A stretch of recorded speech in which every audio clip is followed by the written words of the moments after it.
His story touched the hearts of people all across the country. Receiving a silent, standing ovation made all the difference for Jack Higgins during his high school graduation. Remember the Ice Bucket Challenge that went viral worldwide and attracted celebrities and politicians? Well, not only is it still happening, apparently it was co-founded by Yonkers' very own Pat Quinn, who himself is battling ALS. A donation drive is underway for the displaced families of 149 North Broadway, and donations include clothes and toys and some school supplies, hoping to add a little help before the school year starts. Now, according to police, the ring was operating for over a year. And not only that, police have pictures of 4 additional individuals, but they haven't been able to find them. Good morning, Marissa. Well, first of all, it's turning out to be this beautiful sunny morning, which is very deceiving, as you know, because come tonight, we're expecting a very big storm, and officials are saying it's actually the most precipitation that we will have this season. Good evening, Tel Aviv, and good morning here from New York City, and happy Pride. The parade is about to kick off, and millions have come to the city from all around the world to participate in this year's parade. Detox teas are sold at any major pharmacy. These brand names like Flat Tummy sound appealing, but what's inside?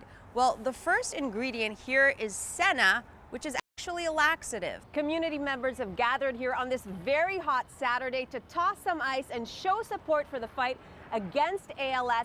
They'll be holding the Ice Bucket Challenge until they find a cure. Here in Yonkers, Michelle DeVone, News 12. Here goes.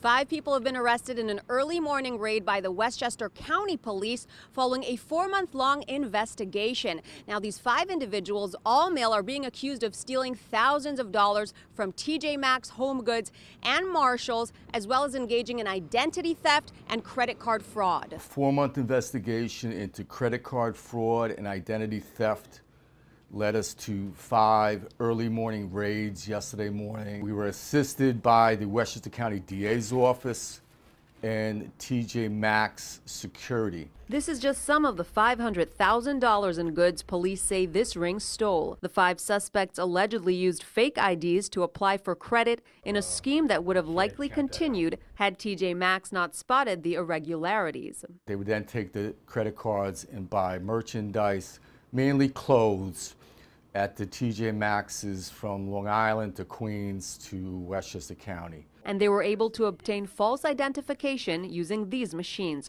also seized during the raids. There was some information provided that they bought the machine on the dark web. And what they were able to do using these machines was issue numerous IDs for the same person. This whole stack is with the same fella's picture on it with different names on it. So he could take this to TJ Maxx and apply for credit. Police say the ring has been operating for over a year and only 2 of the suspects have been cooperating. Now, since credit card and passport machinery was used, the FBI is also going to step in. And meanwhile, the investigation is ongoing.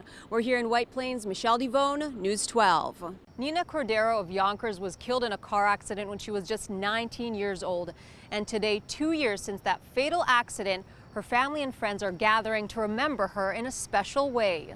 City Hall lit up in her favorite colors, green and pink, both as a loving gesture and a means to raise awareness. As right now, we are trying to get with the mayor, and we're trying to get with the senator because it's a state road.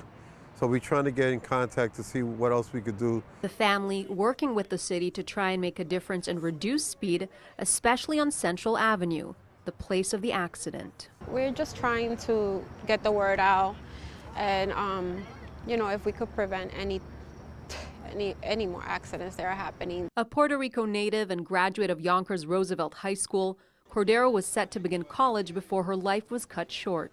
It hasn't gotten easier. It just gets tougher, but our family and friends are just bearing with it, trying to be the best as we can, hold it together. The driver was sentenced to 3 to 9 years for his reckless driving, and Edward Cordero wants to see the maximum sentence. It doesn't bring my daughter back, but probably we keep on the street.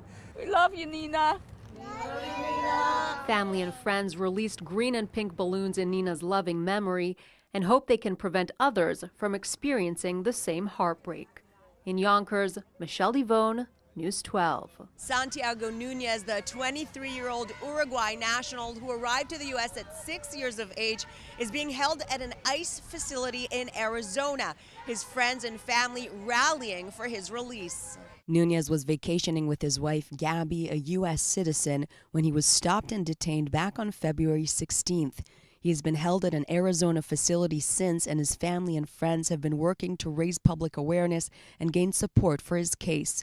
Bottom line, they want him back in the community with them, where they say he belongs. He came when he was 6 years old. So, this is all he knows. He does speak Spanish, but if he goes back to Uruguay, he doesn't have any family there. Today is very important because it's our last chance to fight for Santi's freedom. We need him to be released for our community, his wife, his family, and everybody who loves him. The ruling will be held today at 1 p.m. Arizona time, and his friends, meanwhile, wait anxiously for that ruling, hoping this nightmare will finally be behind them. Here in Stamford, Michelle Devone, News 12. This past March, we introduced you to Jack Posnick, a 13-year-old from Westchester who plays Fortnite in order to connect to the world. Jack was born with a rare genetic condition called familial dysautonomia, which keeps him indoors most of the year. About a year ago, we came up with this idea that even though you're disabled, and sometimes you can't play with other kids on the basketball court or swimming or any of the outdoor activities like Jack can't do, we realized that Fortnite had a very good place in our life. We realized there was some negative connotation associated with it, but we kind of twisted it around and we said we want to level the playing field. Because online, everyone has an equal chance at playing, no matter your physical state. Every Sunday, the Posnicks host a game night at their home, and to anyone who would like to join, the door is open. But they decided to take it even one step further. We decided that we want to pay it forward, so we had a whole year and we decided that we're going to have people submit their applications. And when you submit an application, you have to tell us your story about why you think you're deserving. This is one submission they received. I am 7 years old. I have Chiari, which causes a lot of problems with my brain. And I have EDS, and I can't go to school. It won their hearts over immediately. The prize they would hand out, a top-of-the-line gaming system delivered straight to your home.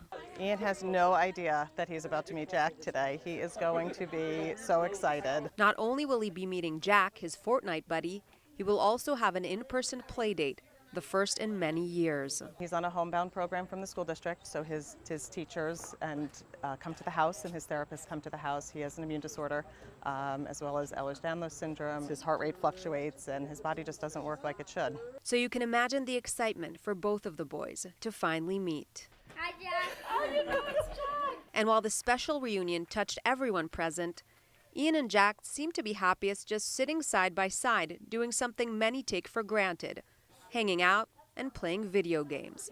In Harriman, Michelle Devone, News 12. 21-year-old Jack Higgins has severe autism. He is very sensitive to unpredictable sounds and crowded places, which is why his parents, Barbara and Pat, were concerned about their son's graduation ceremony. Jack is very noise sensitive, and sometimes if he gets upset, it might be a little bit of a spectacle. We didn't want that. We didn't want it for the other graduates. We didn't want it for Jack. So we were just thinking maybe we should just do something at home. When the Carmel High School principal heard about their dilemma, he had an idea. Having him go first, it'd be quick. He said he would keep it to, basically ask all the class members to be very quiet during the whole thing, give the little golf clap, but I was blown away by the experience. As was the entire family, because no one expected what would happen next. A silent standing ovation. I barely saw what was happening because of, I was tearing up. It was very, very emotional for us to see everybody do that. Still overwhelmed by the June 20th graduation, the Higgins family said it was a day they will always cherish. It was the biggest event of his life. And it was a huge event in our lives as well. We were blown away. The family hopes their story raises awareness and highlights how the community is able to come together for someone else's needs. In Carmel, Michelle Devone, News 12.